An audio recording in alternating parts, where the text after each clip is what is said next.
Kaya lang, napakasakit, Kuya Ede. Di ba ba? Pero sa Panginoon, mayroon po tayong forever. Amen po ba? Yan ang dahilan kung bakit siya pumarito sa atin upang ibigay niya ang kanyang dakilang pag-ibig po sa atin, kapatid. Amen po ba? Bago po tayo magpapatuloy, tayo muna yung manalangin. Ama namin Diyos na nakapangyarihan sa lahat, na may gawa ng langit at lupa at may-ari po ng aming buhay. Panginoon, maraming salamat po muli sa pagkakataon na ito na kami po, Panginoon, ay nagsama-sama o nagkakatipon, Panginoon, sa gawain na ito, na ikaw po, Panginoon, ang dahilan kung bakit po kami nandito, Diyos, upang papurihan ka, pasalamatan ka, at sambahin sa Espiritu at katotohanan, Panginoon. Panginoon, sa oras na ito, ihanda mo po ang aming mga puso at isipan upang aming maunawaan, Panginoon, ang aming pagmilay-nilayan sa umagang ay ganda ba. Lord God, ang iyong abang lingkod, nagbahagi, ikaw po ang siyang manahan, ikaw po ang magsasalita, Panginoon, sa aking bibig. At ang salita na ito, Panginoon, ay hindi mo po sa aming mga puso, Panginoon, at aming matalhin ito habang kami po ay bubuhay sa mundo ito. Maraming salamat po, Panginoon, at ito po ang hindalangin sa Panginoon Jesus. Amen and Amen.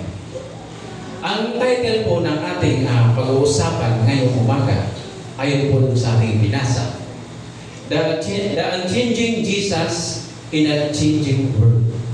No? Ang di nagabagong Jesus sa nagabagong sanlibutan. Bagaman ipinapalagay ng ilan na ang Hebreo ay isa sa mga sulat ni Apostol Pablo, ang pagkamilandan sa manunulat ay isa pa rin misteryo hanggang sa ngayon, kapatid. Hindi makikita sa aklat ng Hebreo ang pangbungad pagbati na laging ginagapot po ni Apostol Pablo sa kanyang mga sulat. Bukod dito, sinasabi ng manunulat na umasa siya sa kaalaman at impormasyon mula sa mga taong nakasaksi mismo sa Panginoong Jesucristo. Isa ito sa dahilan kaya pinagdudahan ang pagiging manunulat ni Apostol Pablo no sa aklat na ito. May ilang naniniwala na si Lucas ang manunulat, mayroon namang iba naniniwala na si Apollos, si Barnabas o si Silas bilang manunulat ng aklat po ng Hebreo. Kung kanino mang kamay ang humawag, kapatid, sa sulat na ito, ang banal po ng Espiritu ang tunay na may akda ng sulat na ito, kapatid. No? Sabi nga sa Timothy, chapter 3, verse 16, ang lahat ng kasulatan ay kinasihan ng Diyos at nagamit sa pagtuturo ng katotohanan, sa pagtatama, sa maling katuruan, sa pagtutuwid sa likong gawain at pagsasanay para matuwid ng pamumuhay. So, ang sulat na ito, mayroon po itong tatlong bilinyang diin na katotohanan. Una, si Jesus ang anak ng Diyos na walang simula at walang katapusan. So, may forever po tayo sa ating Panginoon, kapatid. Kung pangalawa, bilang anak ng Diyos, si Jesus ang paring walang hanggang na ipinahayag ng Diyos at higit sa mga pari at mga propeta ng lumang tipan. So, pinapakita po dito na siya ang makapangyarihan po sa lahat. Yung pangatlo, sa pamamagitan ni Jesus, ang mananampalataya ay naligtas sa kasalanan, takot at kamatayan. Dito nagbibigay siya ng assurance sa pamamagitan niya, mayroon po tayong kaligtasan, kapatid. Isa sa mga pangunahing katotohanan tungkol sa buhay sa lupa ay hindi natin alam ang ating hinaharap. Tama po ba? Di po ba? Alam ba natin kung anong mangyayari bukas? Di ba hindi po? Siyempre, alam ng Diyos kung ano ang mangyari sa hinaharap. Alam niya dahil siya ang may plano po nito, kapatid. No? Wala pong sorpresa sa Kanya. Tao lang po ang sorpresa. Lagi po nating tandaan ang ating panghahawakan, yung pangako doon sa Jeremiah 29:11. Sapagkat bakit kung lubos ang mga plano ko para sa iyo, mga planong hindi ninyo ikakasama, kundi para po sa inyong ikabubuti. ito yung mga planong nagdudulot sa inyo ng kinabukasan, puno-puno po ng pag-asa. So atin po yan panghahawakan, kapatid, yung pangako po ng ating Panginoon. Pero hindi natin alam ang mga detalye ng plano ng Diyos. Di po ba? Sino po itong nakakaalam kung ano ang detalye at paano ng Diyos para sa atin?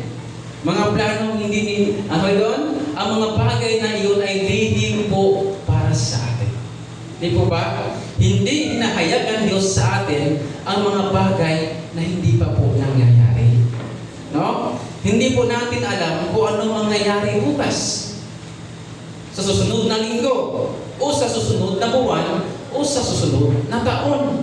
Hindi natin alam kung ano ang mangyayari sa sanlibutan, o sa iglesia, o sa pamilya natin, o sa mga sarili po natin. Wala pong nakakaalam lahat ng yan, maliban po sa ating Panginoong Jesucristo. Kung minsan, ito ay nagiging dahilan, no? Ang mga mananampalataya ay magkaroon ng takot sa hinaharap, kapatid. Sapagkat ang buhay ay maaaring hindi po tiyak. Nagkataka po tayo, maging mabuti ba ang mga bagay o masama? Di po ba? Mas madali ba ang aking buhay o mas mahirap? Mabuhay pa ba ako ng maraming taon o agad ba akong mamamatay? Yan po ay mananitiling tanong po sa atin, kapatid. No? Ang lahat ay laging nagbabago. Hindi natin alam kung ano ang aasahan. Madalas tayong natutokso na nagkakaroon ng negatibong pag-iisip tungkol sa hinaharap. At isipin ang mas malala, kapatid. No? Nagkakaroon po tayo ng overthinking. Di po ba? Sa mga bagay-bagay na nangyayari po sa sanlibutan, sa pamilya po natin. Kaya, ang teksto na ating binasa kanina ay nagbibigay po ito ng kaginhawaan sa atin. Habang hinaharap natin ang buhay na makalupa na puno-puno ng pagbabago at kawalan po ng katiyakan. Dahil yan po ay totoo, sa gayon, kailangan nating tanungin ang mga sarili po natin. Kailangan ba natin matakot? Pakisabi nga po ulit sa katabi mo. Kailangan ba natin matakot? Maya-maya, sagutin po natin yan sa huling bahagi ng mensahe na ito. Mayroon po tayong tatlong punto na pag-uusapan na galing po dun sa ating title na The Unchanging Jesus in a Changing World. Ang hindi nagbabagong Jesus sa nagbabagong sanlibutan. Unahin na natin our changing world. Ang nagbabago natin sanlibutan. Ano-ano po ba itong nagbabagong sanlibutan, kapatid? Nabubuhay tayo sa mundo na nagbabagong sanlibutan. Lahat ng nakikita po natin at nalalaman natin ay nagbabago. Tama? Wala pong forever dito sa mundo, kapatid. Walang nanatiling pareho na napakatagal. Ang ibang tao ay nagbabago. Tayo mismo ay nagbabago. Yan po ang ating maaasahan. Ang mga bagay ay hindi tumitigil. Ang makalupang buhay ay hindi nanatiling pareho. Ang mga pagbabago ay inalarawan ng bawat araw ng ating buhay, kapatid. Nakakaranas po tayo ng pagbabago dahil lahat ay tumatanda. Di po ba? May mga maintenance na. Yan ang sanhi ng mga pagbabago. So, ipinaalala sa atin dito sa awit, 1:26, sabi doon, maliban sa iyo, lahat ay nililipas. At tulad ng damit, lahat ay kukupas. Sila'y puhubarin parang kasuotan. So, wala talagang forever, kapatid, dito sa mundo. Ganun din ang sinasabi sa 2 Korinto, chapter 5, verse 1, Alam natin kapag nasira na ang tuldang tinatahanan natin ngayon, na tumutukoy sa ating katawang lupa, tayo'y may tahanan sa langit na hindi kailanman masisira. Isang tahanang ginawa ng Diyos at hindi ng tao. So sinasabi dito kapatid, ito ay nagsasabi ng ating makalupa, pisikal na katawan ay mawawasak po. Sila ay dahan-dahan tumatanda. No? At namawala kagaya na nangyayari sa asukal kapag inilagay mo sa kape. Di po ba? Nalulusa, unti-unti kong nawawala. Pero ang sabi niya, tayo'y may tahanan sa langit na hindi kailanman masisira, kapatid. Meaning to say, may forever po sa langit, kapatid. Kahit kailan ay hindi masisira. Dahil sa pagtanda, hindi mo magagawa ngayon ang ginagawa mo noon. Tanungin po natin ang mga bata pa sa atin. Totoo po ba yun? Tama? Hindi na natin magagawa yung ginagawa natin noon pag tayo nagkakaedad na. Tayo ay mangali ng kalaban ng iba't ibang karamdaman. Yan po ang realidad sa mundong ito. Nakakaranas tayo ng pagbabago sa pamilya natin. Di po ba? Ang mga relasyon natin ay nagbabago. Ang pag-uugali natin ay nagbabago din. Kung minsan, ang mag-asawa ay magkakalayo. Di po ba? Dahil sa pagbabago. Ang trabaho po natin ay nagbabago. May maaaring pala kaibigan sa iyo ngayon, pero bukas tatalikod siya at magalit siya sa iyo. Di po ba? Ang mga bagay ay nagbabago rin sa lipunan. Maaaring magkaroon tayo ng bagong pinuno sa pamahalaan. At maaaring sila mismo ang magdala sa pangunahing pagbabago po sa atin. Ang mga bagay ay nagbabago din sa loob ng iglesia. Gayon din dito sa iglesia ito, kapatid. May pagbabago sa mga dumadalo. May pagbabago kung ilan ang dumadalo, kapatid. Di po ba? Yan po ay hindi natin kontrolado. Karamihan sa mga pagbagong nangyayari sa sanlibutan at sa mga buhay natin ay mga negatibong pagbabago, kapatid. Ano ang naging sanhi ng pagbabago ng lahat sa bawat araw, oras, at minuto, at segundo sa buhay po natin? Ang pangunahing dahilan sa pagbabago ay ang ating po kasalanan. Di po ba? Hindi natin masisisi ang Diyos sa pagbabago sa sanlibutan, kapatid. Totoo ang nangyayari ayon sa plan ng Diyos. No? Pero ang kasalanan ng tao ang nagdadala ng pagbabago ng sanlibutan na ito, kapatid. Amen? Di ba? Di ba? Are you with me? Amen? Kung hindi nagkasala si Adan at Eva, ang sanlibutan ay magiging perfecto, kapatid. Kung ang isang bagay ay perfecto, hindi ito kailanman magbabago. No? Yan po ay totoo po sa ating Panginoon. Kung kaya hindi siya nagbabago. Ang kasalanan ang dahilan ng pagbabago ng lahat ng ito. Sapagkat ang resulta ng kasalanan ay kasamaan, karamdaman, kamatayan, pagkabuot, pagdurusa, at pagtanda. Ang pagbabago ay nangyayari dahil po sa ating kasalanan. Roma 6:23. Ngunit, ang libreng kaloob ng Diyos ay buhay na walang hanggan sa pamagitan ni Kristo Jesus na ating pong Panginoon, kapatid. Isa pang dahilan ng pagbabago ay lumago ang kasalanan. Lumalago din pala ang kasalanan, kapatid. Ibig sabihin nito na ang kasalanan ay lumala. Mas lalong lumala.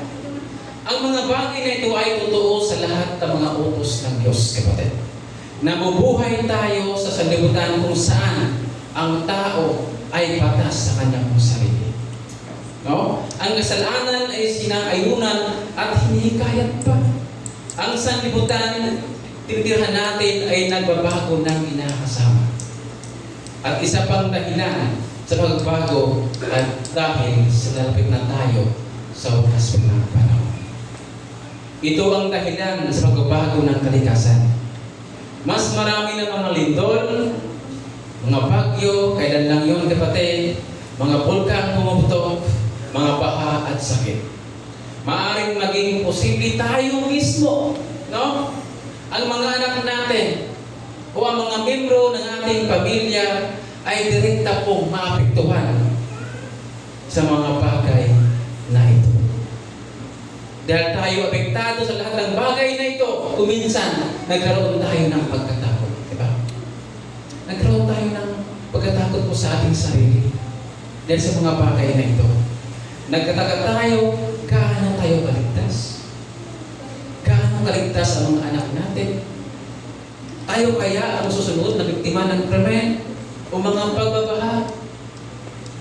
Yun po ang madalas po natin iniisip. Tama? Di po ba? Yan po ang itanong sa ating isipan. Gaano kaligtas ang pananampalataya ko at kabanalan? Gaano ako makakatayo laban sa mga tukso? Paano ko maharap ang mga kaguluhan? Paano kung ako, ang aking pamilya ay nasaling sa karamdaman? Paano mo ito pagtipitunguhan, kapatid? Ibinigay sa teksto natin ang sagot. Mayroon tayong Jesucristo. Amen. Di po ba? Na siyang hindi nagbabago sa gitna lahat ng mga pagbabagong ito, kapatid. Ang pangalawang punto, our unchanging Jesus. Ang Jesus natin na di nagbabago. Ang teksto ay nagbibigay ng katiyakan tungkol po dito. Sinasabi ng talata na parang walang lugar sa pag-aalinlangan tungkol sa katotohanan na ito. Kay Kristo, may katiyakan po ang buhay natin, kapatid. Diba? Sabi sa kanta, mayroon yung kinakanta. Kay Kristo, ang buhay ay may katiyakan. Kung susunod ay magpatuloy. Alam ko, hindi ko alam kung alam niyo po yan. Ako lang ito nakakaalam. Maganda pong awitin niya. Wala ako sa YouTube niya. No? Sinasabi nito sa Jesus ay siya rin kahapon, ngayon, at magpakailanman. Sinasabi nito ni Jesus ay pareho rin ang nakalipas sa kasalukuyan at hinaharap kung ano siya noong nakalipas at gayon din siya ngayon at magiging gayon siya bukas at magpakailanman. Hindi siya nagbabago at hindi siya magbabago, kapatid. Di po ba? Una sa lahat, sinabi ng talata na hindi siya nagbabago bilang Jesus. Ang Jesus ay pangalan ng ibig sabihin, Jehovah na tagapagligtas. Itinuturo nito ang katotohanan na siya ang anak ng Diyos. At siya ay pumarito sa lupa upang maglusa at namatay sa cross upang tayo po ay iligtas. So siya pa rin si Jesus na tagapagligtas natin at nanatili siya si Jesus na tagapagligtas po natin. Sa ikalawang Samuel, chapter 22, verse 2. Di po ba? Siya ang ating Jehovah. Siya ang ating Yahweh na tagapagligtas sa buhay po natin ito, kapatid. Wala pong iba. Siya ay pumanto sa lupa upang tayo ay iahon, upang tayo iligtas sa ating mga kasalanan, kapatid. Yun po ang lagi po natin tatandaan. Ito ay ibig sabihin na ginagawa pa rin niya ang gawa ng kaligtasan. Hindi siya tumitigil sa pagliligtas sa atin. Hindi siya tumitigil sa pagkapatawad ng mga kasalanan natin. Kahit ulit nitong ginagawa, kapatid. Kahit Madalas tayong nakagawa ng kasalanan, pero ang Panginoon ay patuloy pa rin nagpapatawad sa atin, kapatid. Hindi siya tumitigil sa pagpapala po sa atin. Patuloy niyang pinadama ang kanyang pagmamahal. Kahit tayo ay marami pong pagkukulang, kapatid. Hindi siya tumitigil sa pag-iingat po sa atin mula sa diablo, mula sa sanglibutan. Hindi siya tumitigil sa kanyang gawain ng lahat na bagay para po tayo ay ligtas. Walang hanggang kabutihan po ang ginagawa ng ating Panginoon para po sa buhay natin. Ang tagapagligtas natin ay hindi po nagbabago. So mga tuwid, ang kaligtasan po natin ay hindi magbabago, kapatid. Kahit po ang kasalanan natin ay hindi nagpagpapago sa Kanya. Hindi po ba? Gaano man kadami ang ating kasalanan, hindi po ito nakapagbabago sa ating Panginoon o sa Kanyang pag-ibig o sa Kanyang layunin para po tayo ay ligtas at pagpalain po ng ating buhay. Pangalawa, sinabi niya, katalata na hindi siya nagbabago bilang Kristo. Ang pangalang Kristo ay ibig sabihin na siya ay pinahiran. Siya ay pinili at pinahiran ng Diyos para maging punong propeta. Ang tangi nating punong pari at walang hanggan nating hari. Hindi, dahil hindi siya nagbabago, siya ay palagi nating hari, kapatid. Bilang propeta, sinasalita niya sa atin ang salita ng Diyos. No? Ipinahayag niya ang Diyos sa atin. Inahayag niya ang Ebanghelyo sa atin at ang daan ng ligtasan sa pamamagitan niya, kapatid. Ginagawa niya yan sa pamamagitan po ng aklat ng Biblia. Pero, lagi niya itong ginagawa sa pamamagitan ng pangangaral po ng kanyang Ebanghelyo. Kapag narinig po natin ang salita na tapat na ipinapangaral, si Kristo po ang nagsasalita po sa atin. Di po ba? Siya rin ang ating di nagbabagong pari. Sabi doon sa Hebreo chapter 8 verse 1, ito ang buod ng aming sinasabi. Tayo ay may pinakapunong pari na nakaupo sa kanan ng trono ng kataas-taasan. Bilang ating pari, ipinagkaloob niya sa atin ang Espiritu, ang mga kaloob na pagpapala ng kaligtasan. Inilagay niya ang mga pagpapala sa atin upang atin ito naranasan, kapatid. Dahil hindi siya kailanman nagbabago, patuloy niyang gawin ang mga bagay na ito para sa iyo at para po sa atin lahat. Siya rin ang di nagbabagong hari, kapatid. Awit 47 verse 2, sapagkat ang Panginoong kataas-taasan ay kakilakilabot, siya ay dakilang hari sa buong lupa. Bilang iyong hari, pag-aarin ka at pinamunuan kanya, kapatid. Kinokontrol kanya, pero ang kanyang pamumuno ay pamumuno ng biyaya. Hindi po siya malupit, hindi mapagmahal na hari na laging nasa isip ng iyong pagpapala, kapatid. Bilang iyong hari, pinamunuan niya rin ang lahat ng mga bagay sa sanlibutan para sa ating kapakanan. Nasa Kanya ang lahat ng kapangyarihan sa langit at lupa, tulad ng sinasabi sa Matthew 28 verse 18. Lumapit si Jesus at sinabi sa kanila, ibinigay na sa akin ang lahat ng pangyarihan sa langit at lupa. At ginagamit ang kapangyarihan na iyon, kapatid, para po tayo ay pagpalain hanggang sa wakas. Di po ba? Kahangahangang katotohanan na makamtan ang sinibutan at buhay na puno ng pagbabago at ang kawalang katiyagan. Ang ating Jesucristo ay hindi po nagbabago, kapatid. Siya noon, ngayon, at magpakailanman. Kaya, dahil hindi siya nagbabago, ibigay po natin ang ating pagtitiwala sa ating Panginoon. Di po ba? Ang pangatlo, our trust in Him, kapatid. Sa pagharap po natin at pagdanas sa mga pagbabago sa sanlibutan na ito ay kailangan natin magtiwala sa ating Panginoon.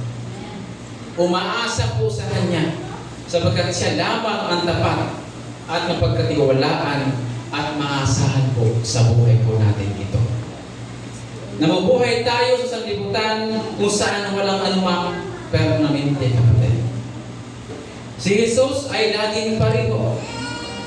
Laging maasahan. Lagi Kanyang tinutulungan. Lagi ka makakaasa sa Kanya. Sinasabi sa awit 62 verse 2, siya lamang ang aking malaking bato. Si Jesus ay hindi inahambing sa damo o sa isang puno, kapatid, o sa isang tao o mga bagay na nasisira, kundi siya ay isang malaking bato. Siya ay isang bagay na matigas at hindi po nagbabago kahit kailan. Kung gayon, huwag tayong magtiwala sa ating mga sarili. Huwag po tayong magtiwala sa anumang makalupa. Ang nais po ng ating Panginoon, kapatid, brothers and sisters, magtiwala po tayo sa Kanya. Hanapin ang lahat ng kalakasan at kaginhawaan at kagalakan at kapayapaan mula po sa Kanya. Ang magpag-hikayat po sa atin para gawin ito ay ang isipin kung naging ano siya kahapon at siya nakalipas, kapatid. At naniniwala po ako, kung sino mang yung nagligtas sa iyo doon, siya rin yung magiligtas sa atin ngayon, kapatid. Di po ba? Naging mabuti siya sa buhay natin, kapatid. Pinalago ka niya sa biyaya at pagkakilala mo sa Kanya. Naging mabuti siya sa iyong pamilya. Tinanggap natin ang pagkain araw-araw. Nagmalasakit siya sa ating pangailangan, sa ating pamilya. Personal siyang naging mabuti po sa atin, kapatid. Pinatawad niya ang ating mga kasalanan. Nakatanggap tayo ng biyaya upang harapin ang mga pagsubok sa buhay. Walang araw na iniwan po tayo ng ating Panginoon, kapatid. Amen po ba? Tayo lamang po ang lumayo sa ating Panginoon. Yan po ang lahat natin tatandaan. Kahit kailan, hindi po tayo iniwan po ng ating Panginoon. Tayo ang lumayo dahil po sa ating mga nagawang kasalanan. Balikan po natin ang panahon na si Jesus ay nasa krus, kapatid. Yun po ang pinakadakilang pagpapakita ng pag-ibig niya para sa atin. Nagmula siya sa langit, kusang loob niya rin ibinigay ang sarili niyang buhay at naglusa ng matinding pagtitiis para po sa atin.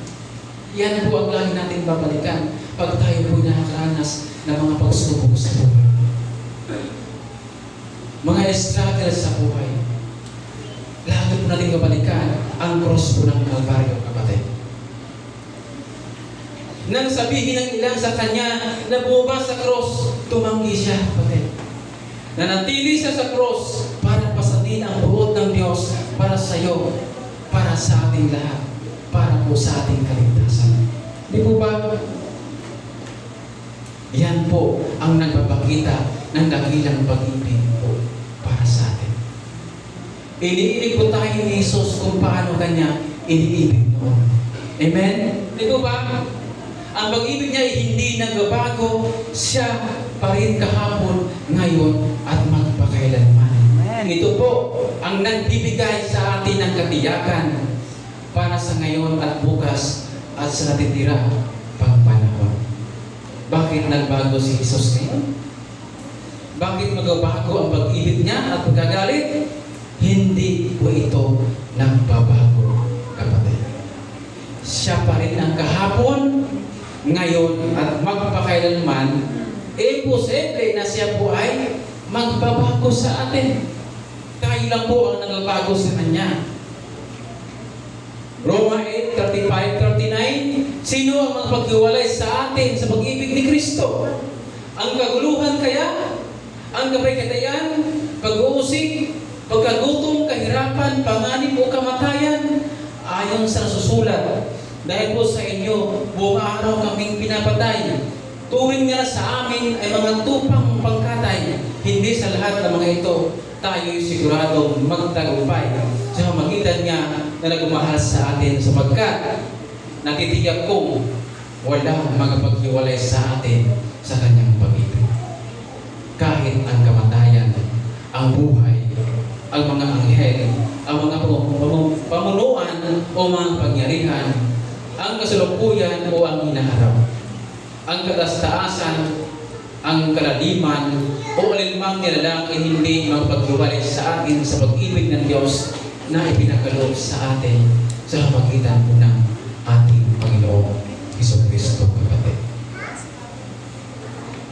Kaya bilang konklusyon, mga kapatid, anuman ang mangyayari, si Jesucristo ay nasa sayo, nasa atin po lahat.